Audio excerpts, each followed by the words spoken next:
Hi, everyone. Welcome to the SOULKATION podcast. I am super excited. I have a special guest that I love and adore, Ashley Betts, who her background is in finance.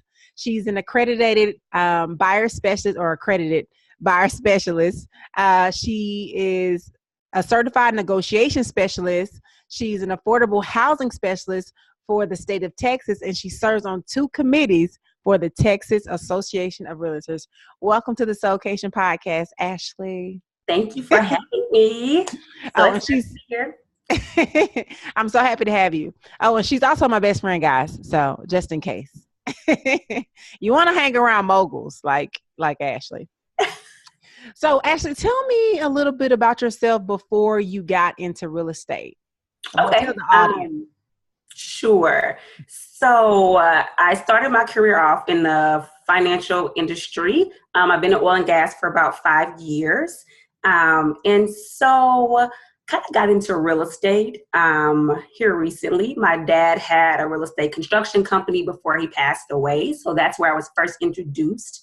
And so about 3 years ago, I decided, go ahead, take the leap of faith, do what you've always been wanting to do. So I've been practicing here in Texas for about 3 years now. And that's how you chose to get into it. Okay. Yes. I really enjoy the people and doing the work. So it's just a hobby for me. I really enjoy the work. Yeah. So what type of buyers do you like working with the most? I enjoy working with first-time home buyers and millennials the most, mostly because I like the educational aspect of home ownership. Right. So a lot of time, first-time home buyers don't know where to begin. We don't do this type of work in elementary school, college. There's no education on it, right? So I really like to mentor and kind of guide us millennials through the process. So I would say first-time home buyers mostly. Like, what do we do first? Because it seems like very strenuous, a lot of paperwork. Like, what is the first step that somebody would do as a millennial? Like, I want a house. Do they go look at a house? Do they start calling random people on Google? Like, what do they do? That's a good question. And so a lot of people will begin to look at homes. And I always tell them that is the worst thing you can do. One, it just creates false expectations, right? You fall in love with this $1 million home that you right now won't be able to purchase most likely as a first-time home buyer. And then 2, you're just in this space where I want to buy a house, but I just don't know what to do. So the first thing I would say is you need to determine how much you can afford. The way to do that is 2 ways. You can contact a realtor first, and they can connect you with the lender, or you can find your own lender or go through your bank. Most people will ask around, ask friends, hey, who would you get your home through? And they'll connect with the realtor, they'll consult, and we usually have partnerships with different lenders who we feel like works best for your situation, and we can refer you. And or because you already have a relationship with your bank, whether it's Wells Fargo, a small credit union, you can contact them directly and that you can work with them. The first step is to first talk with a lender and figure out what you're going to be pre-approved for. Okay. And that's the amount of money that they're willing to give you so you can purchase your house. Correct. How much do you think a person should have saved? That's a good question. And so I always say to think about it like this. When you get ready to purchase a home, you're going to have your down payment, and then you're going to have your closing cost, and you're going to have some upfront cost. Your down payment and closing costs are usually going to be around 6% of the sales price of your home. So maybe you're one of those people who haven't spoken with a lender or a realtor yet, but you're just browsing Zillow. And if you see the homes that you're starting to like, kind of look at that price point, take 6% of that as your starting point just for down payment and closing costs. And that'll give you an idea of a range that you want to be trying to save towards. So that means I have a lot to say for a SOULKATION podcast. This is the year of coins. Yes. So what about credit scores? Because I know that plays a factor. Yes. And that's one of the biggest things that holds most clients back. And people always, some people will say, oh, there's not a such thing as a bad credit score. There is. So let's start with the excellent credit scores. Now, you do have some of those overachievers that have a 700 credit score, and they're like, I want to get an 800 credit score. When you're purchasing a home, once you have between a 720 and a 740, that's almost the best score you can have. Anything over that, you will still receive the best interest rate. And just taking a step back, the reason why you want to have a good credit score is because you do get a lower interest rate. The second point is your lender wants you to have a better credit score because they feel that you're more responsible. They're not going to loan you $200,000 if you can't pay off a small $50 cable bill, right?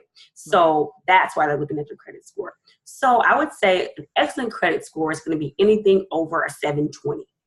Okay. Now, you can be approved with a 620 or 640. That is the standard credit score that most lenders and financial institutions will require to have a loan. Mm-hmm. Now, there are some smaller institutions that will pre-approve you with a 580. However, the interest rates on those loans are going to be higher. So, can you be pre-approved with 580? Yes. Should you? Maybe work on getting the score up a little bit to the 620, 640, 660. You can have a decent interest rate. And then, of course, if you want an excellent interest rate, you will be in the 720 to 740 range. Okay. So for the people that's trying to build their credit back up and it's been horrible, can you give us a little bonus on how we could build the credit score up? Yes. Now, I'm not a credit specialist or anything, but I know for sure the number one way is to pay down any credit card debt, any lines of credit that you may have.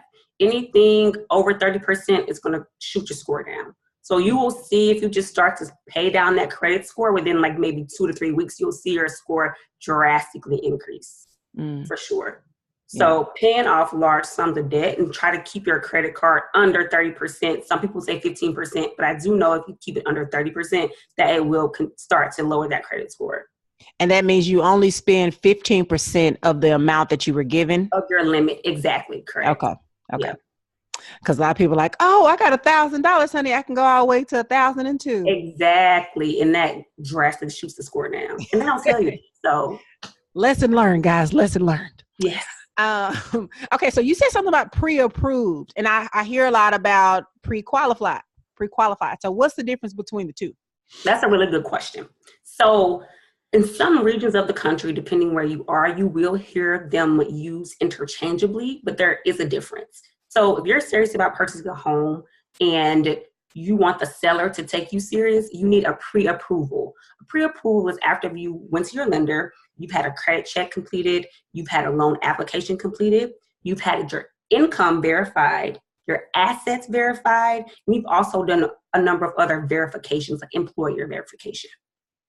Now, a lot of times people will say, well, I don't want my credit ran right now. Can you just kind of tell me what I might be pre-approved for? I don't really have time to send, they'll say this to the lender, I don't have time to send my paycheck stub and things like that. Well, the lender can't pre-approve you until they've seen all these things. So they'll say, well, give me a range. How much do you make? Around what do you think your credit score is? So they'll take these light estimates and they can pre-qualify you based on what you're telling them. So the difference is a pre-approved, it's confirmed, it's been approved, checked, everything. Pre-qualification is more so an estimate in the conversation. Okay. And so now, well, especially in the Houston market and Texas in general, before a client can see a home, the seller and that listing agent is going to require that the buyer's pre-approval be included. So it's really important now that you are pre-approved before you can sometimes even start to look at homes. So that's why it's like, forget pre-qualification. You want to know what you're really pre-approved for, go the pre-approval route. Okay. Yeah. Okay. So I watch HGTV a lot. Oh, goodness. And I remember you saying, like, don't get caught up in the hype of what you see on TV because it's not as easy as you think. Can you give us the real of how it really goes? And what's the real flow? So maybe I can just walk through the timeline of kind of what happens in time frame. So after you've been pre-approved, which usually can take less than a week if you have all of your financial documents together and things like that, we'll start looking at homes. Usually a person finds their perfect home within a week to 4 weeks. When I say perfect home, I don't necessarily mean perfect HGTV home, right? So with my clients, I kind of go through this scenario and we create this list of all the things that I love and really want, and then all the things that I need, right? So if you have children, you're kind of prioritizing school district, you may be prioritizing a backyard. So things like hardwood floor versus carpet may not be so important to you. Each client is different. So we kind of go through that phase, and there's a whole book that I walk through my clients with. So after we have that, I then set them up with their own website to kind of get market updates. So homes that fit their specific criteria will come to them each day when they become available in the market.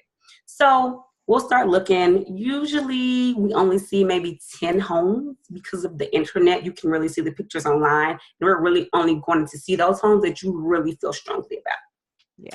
Now, just because you find one that you absolutely love does not mean that you will get that offer, right? So if you're in a seller's market, which basically means there are limited homes and an abundance of buyers. So the house that you love, 10 other people love too, right?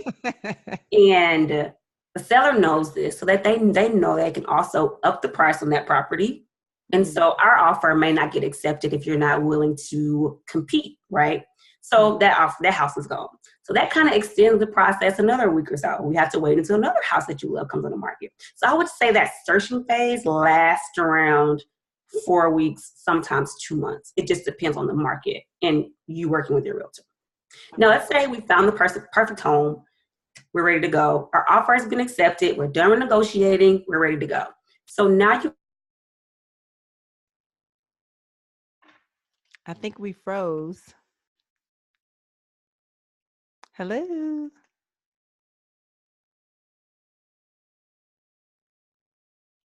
Hello. Ashley?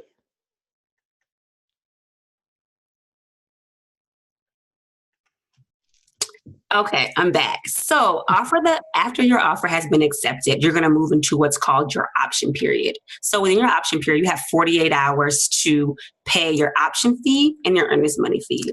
Your option money fee says, hey, I want to take this house off the market for 7 days to do my due diligence. So for 7 days, you have the opportunity to perform your inspection, termite inspection. A lot of clients want their parents, their friends to come in and check out the house and get their opinion, right? So within that 7-day option period, you have a chance to basically renege out of the contract. So that's the first week. And it can range from 5 days to 7 days. You set those terms in your contract. So that's the first week. The next 3 to 4 weeks are going to be you working with your lender to get all of your documentation done. They're going to be asking for financial documentations for a number of things in your credit cards, bank statements, a number of things that you have to sign. And that process is called underwriting. So while you're working on that with your lender, your realtor will be working with a title company, which actually officiates the actual closing, and they'll work with the title company to get your deed, your title, and all of those things together for you. So the culmination of all of these events usually takes about 30 days. 30 days is the standard time to close a home. In a competitive market, you might see an offer where a buyer can close in 15 days, and that is solely dependent on how fast their lender works. And sometimes things go wrong and it takes 45 days, but 30 days is the primary time frame. That's good. Okay, so but it gets a little bit deeper, but we'll keep it brief for now. That's why she's the expert, everyone in Texas, and the go-to person. So make sure you look her up. She is in Houston. So also on HGTV. Okay. Sometimes I hear some people say appraisal, and then I hear other people say inspection. So what's the difference? Yes, that can be confusing. Okay, so for an inspection, it's going to be a private inspector will come to your home and say, these are all of the things that are wrong. You will pay for your inspection. So that's one difference, and I'll get to appraisal, but for an inspection, you pay for that. They usually range $400 to $600. And basically the person will come in, check the foundation, your plumbing, your electrical, everything on the home. And they're going to give you a complete analysis of everything. And the booklet is usually about 60 pages long, right? Even on new construction, because a house is just like a to-do list, right? There are going to be a million things to do, but there are items that you have to prioritize to get done now. And that's kind of how I explain it to my clients. Yes, you will have a 60-page document, but when we're thinking about inspection, we just want to make sure that the plumbing, the electrical, the roof, the foundation, and the structure of the home is in safe and perfect condition for you to move in. All the other things like the wood may be a little bit rotted at the door, or the window pane is cracked, those are a little bit minor. But the inspection will still provide the details for you to maybe work on that in the future after you've closed on your home. So that is your personal inspection. Now, an appraisal, on the other hand, is going to be paid for. The title company coordinates this. And this is for your lender. Your lender says, okay, you found a home and this is how much you and the seller have agreed for you to pay. But since I'm lending you this money, I want to know how much it's truly worth. So I'm going to send in an appraiser to determine that price. Now, the appraiser will use a number of methods. There's a cost method. There's a sales comparison method. The most commonly used is the sales comparison method, where they will take comparable homes that have been sold in the last 6 to 9 months, sometimes a year, and say how much did they close for, and usually do an average rate. And that'll tell you how much your house should be worth. And your realtor would do a similar exercise when you're thinking about how much you want to offer for your home. So you should kind of already know this price. So that's the difference. The inspection is saying, what condition is my home in? The appraisal is saying, how much is the home worth? That's so good. Literally never knew these things. Yes, it is. She's dropping jewels, guys. Hope you taking notes. So for the person that's like, you know what? I'm going to get into real estate. It's time. What do you suggest that they do first? Like, let's say they want to be a realtor. Okay. The first thing to do is to look in your local market and see if there's a real estate school. My preference is to sometimes go in the classroom because each state has different requirements, right? Some states require 40 hours of classwork. Some require 20. So first look up the standards for your state to determine how many hours you need. After you do that, you need to find a real estate school. There are local schools and there are online schools just due to time constraints. A lot of people do prefer online schools. So after you've enrolled into school and taken and completed those classes, usually 5 to 6 classes, maybe 30 hours a piece, at least for Texas. At the time I was a realtor or went to school. After you complete those courses, you will then sit for the exam. The exams can be a little bit trouble for people. Sometimes it takes them 2-3 times to pass, but it's not terrible. So after you've done your courses, sit for your exam, then you're a realtor. So I think the hard work really comes after that. Like doing classes, anybody can do that. Passing the test, like study, it'll work out. But to become a really good realtor, I think the foundation is finding a good brokerage. Now, I'm currently with Keller Williams. I've been with them since I became a realtor. It's a really large brokerage. We're the largest in America right now. And there's a reason for that. Their education is next to none. It's phenomenal. And that's the reason I chose them. Because my thing is, if I want to be a realtor, I want to be the best realtor. And they have a number of education courses. Like, you won't believe it. And they have so much support. You're able to actually ride with different top realtors, kind of get a feel for the industry before you just go out there and do it on your own. So because of the resources, I would highly recommend Keller Williams. If not, look for another brokerage that provides large educational opportunities, right? That's the main goal. And yes, there will be monthly fees, and sometimes they can be $100 to $120 a month, which can be costly. But as a new realtor, you want to learn as much as you can. After you've been in the industry for a year or two, I think it makes sense, right, to move to a smaller brokerage where you don't have as much education and you don't have those fees, but now you have the expertise. So that'd be my advice. I love it. I mean, I knew you did this, but I didn't know you did this. So I just want to say that I'm very proud. Flip's hair. So are you ready for rapid soul questions?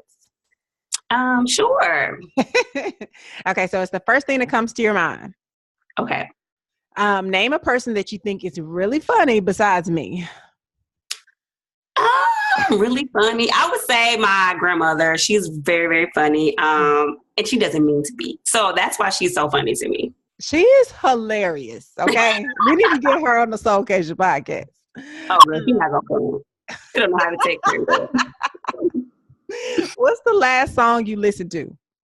The last song I listened to was actually the Negro anthem, the African American "Lift Every Voice and Sing." I just listened to it. Yes, because I was listening to a podcast that was talking about people didn't know it, and I was like, who doesn't know that? The Negro spiritual. So I listened to it because I like that song. That's so funny. Okay. What dessert can't you live without? Dessert I can't live without. I'm not really a sweets person.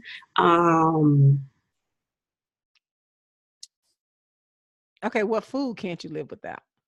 The one snack that is really hard for me right now, since I'm on keto, is apples with peanut butter. Like that is like my number one go-to snack. I used to have that every single day. So that's currently the one thing that I am struggling with. Green apples with peanut butter. What trait do you like the most about yourself? I would say trying to find the best in people. I don't know if that's a trait, but I like that about myself. Yeah, I would agree. You're good at that.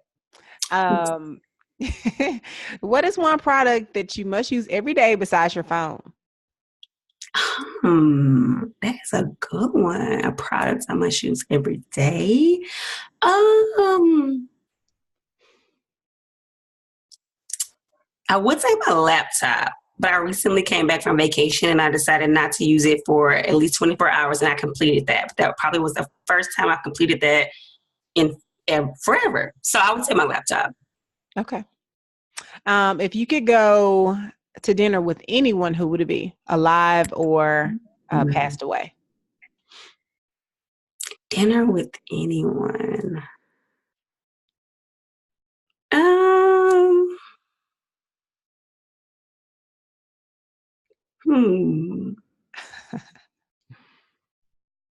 I would just say Michelle Obama. I would just say alive right now. I would say Michelle Obama.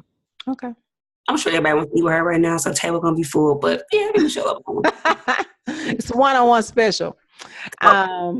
What's one book you think that everyone should read? One book that everyone should read. The One Thing. Oh, yes. That's really good. Yes. It's a business book, I would say that. I think I have one for each category, but that would be like the business book to get things done and be productive. Definitely. And that's by Gary Carolyn and Jay Papasan, everybody. Yeah. What are you looking to do next? And how can the SOULKATION community help you out with that? What are you looking to do in your business next? Next. So, right now I am just ramping up my first time home buyer program. So I have a number of clients now who this is their first time buying. And so we're going to create a coaching program for people so sometimes I have clients that come, they're not ready right now, right? They're like, I want to buy a home, but it'll probably be a year from now. So I'm looking forward to creating a program and a community for them. Super excited about that. So that's on my radar for 2019 in real estate. Yes, to the program. Y'all be on the lookout for that. So you guys can help by joining. If there's anyone who's interested in purchasing a home, don't have to be located in Houston or Texas. If you just want support, advice, have questions, you're welcome to join, and I'll get you that information once it becomes available. Definitely. And I'll add it under the show notes of this episode. Perfect. Oh, perfect. Yay. I hope you all really enjoyed it. Make sure you share this episode with your family and friends. Leave comments and questions. If it's something that I can answer, I will. Or if not, I'll send it over to Ashley for her to answer. But make sure you all comment on this episode. Thank you all so much for listening to the SOULKATION podcast. And I'll catch you all on the next episode. Thank you so much, Ashley. Bye, guys. Thank you. Bye-bye. Talk to you soon. Bye.